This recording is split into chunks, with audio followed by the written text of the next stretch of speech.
Jadi saudara, ketika dunia tidak menjanjikan, perang berkecamuk, bencana alam terjadi di mana-mana, ekonomi sedang tidak menentu, keuangan saudara mengalami satu kesulitan, apa yang harus kita lakukan?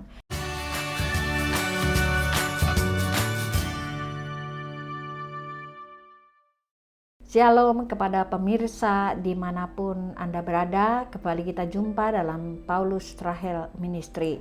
Hari ini saya akan membahas satu topik, bagaimana cara menghidupi kesulitan hidup. Ya, terutama ibu-ibu pasti sedang pusing ya, bahan sembako naik, cabai mahalnya minta ampun, daging, tepung terigu juga gara-gara Rusia dan Ukraina perang akhirnya harganya melambung tinggi. Nah, di tengah situasi yang tidak menjanjikan, di tengah ekonomi keuangan yang sangat sulit, di tengah hutang cicilan yang harus dilunasi, di tengah harga kebutuhan pokok yang melambung tinggi, sementara tulang punggung keluarga kena PHK, apa yang dapat kita lakukan? Nah, saudara, firman Tuhan katakan, yang pertama, di masa yang sulit ini apa yang dapat kita lakukan? Saya akan baca di dalam Markus 6 ayat 50. Sebab mereka semua melihat dia dan mereka pun sangat terkejut, tetapi segera ia berkata kepada mereka, "Tenanglah, aku ini, jangan takut." Ketika para murid sedang menghadapi satu dilema, angin badai topan yang mengombang-ambingkan perahu kapal mereka yang hampir tenggelam, mereka melihat satu bayangan yang berjalan di atas air. Mereka pikir hantu laut.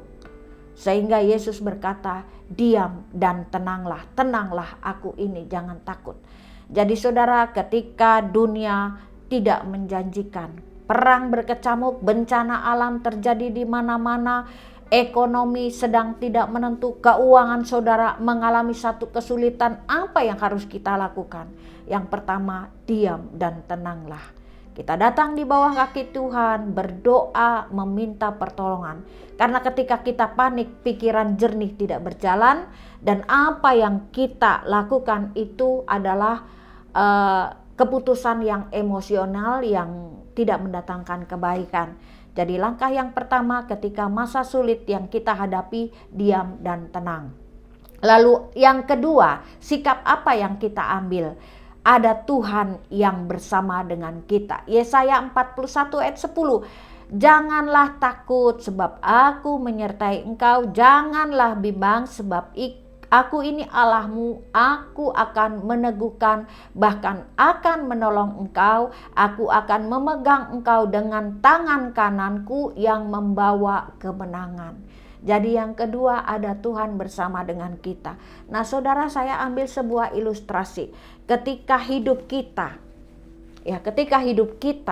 nggak punya topangan, kita akan mudah sekali jatuh.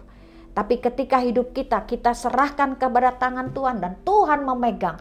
Dunia mau gonjang-ganjing kayak apa, kita tetap aman dalam tangan Tuhan. Jadi yang poin kedua, ya, ada Tuhan bersama dengan kita. Nah kalau ada Tuhan bersama dengan kita, kita akan merasa nyaman. Kita nggak takut, kita nggak sendirian. Karena apa? Dia pegang hidup kita. Dia pegang nyawa kita. Yang ketiga, bagaimana menghadapi masa-masa yang sulit? Berpikir positif. 2 Korintus 8 ayat 21. Karena kami memikirkan yang baik, bukan hanya di hadapan Tuhan, tetapi juga di hadapan manusia. Berpikir positif. Karena kalau kita berpikir negatif, maka radar frekuensi itu akan memancarkan satu energi yang negatif. Dan akhirnya hasilnya pun negatif. Lalu yang selanjutnya, ya, berkata positif. Amsal 18 ayat 21. Hidup dan mati dikuasai lidah. Siapa suka menggemakannya akan memakan buahnya. Jadi berkata-kata positif. Saudara pernah, saudara ada di lapangan terbuka, lalu saudara berkata dan ada gema, dan gema itu berbalik sesuai apa yang kita katakan. Contohnya, kamu baik, maka gema itu akan memantul. Kamu baik, kamu baik, kamu baik, kamu baik. Jadi berkata positif, maka perkataan itu akan berbalik kepada diri kita sendiri. Yang kelima, bersikap positif. 1 4 ayat 9 sampai 10. Yabes lebih dimuliakan daripada saudara-saudaranya. Nama Yabes diberikan ibunya kepadanya sebab katanya, aku telah melahirkan dia dengan kesakitan. Yabes berseru kepada Allah Israel katanya, kiranya engkau memberkati aku berlimpah-limpah dan memperluas daerahku, dan kiranya tanganmu menyertai aku dan melindungi aku daripada malapetaka, sehingga kesakitan tidak menimpa aku. Dan Allah mengabulkan permintaannya itu. Bersikap positif walaupun Yabes dikutukin oleh ibunya. Yabes artinya anak sial. Yabes artinya penderitaan. Jadi di mana ada Yabes, di situ ada penderitaan. Tapi walaupun dia diberi nama kutukan, anak yang tidak diinginkan, dia bersikap positif dan akhirnya justru Yabes lebih diberkati daripada saudara-saudaranya. Karena apa? Bersikap positif. Dan poin yang terakhir yang menjadi kunci dari semuanya, ora et labora. Matius 7 ayat 7 sampai 8. Minta, diberi, cari, mendapat, ketuk, dibukakan. Karena setiap orang meminta, menerima, dan setiap orang yang mencari, mendapat, dan setiap orang yang mengetok maginya, pintu dibukakan. Jadi saudara, poin yang terakhir adalah ora et labora, berdoa dan bekerja. Bagian kita berusaha, kerja keras pasti membuahkan hasil, dan bagian Tuhan adalah memberkati kita. Karena firman Tuhan katakan dari zaman dahulu sampai zaman sekarang, anak cucu Abraham tidak pernah meminta-minta. Jadi kondisi sulit apapun, bahan bakar minyak naik, bahan baku naik, tapi kita percaya bahwa berkat Tuhan melimpah. BBM banyak, berkat mengalir dari Tuhan. Amin. Tuhan memberkati. Terima kasih Bapak yang baik.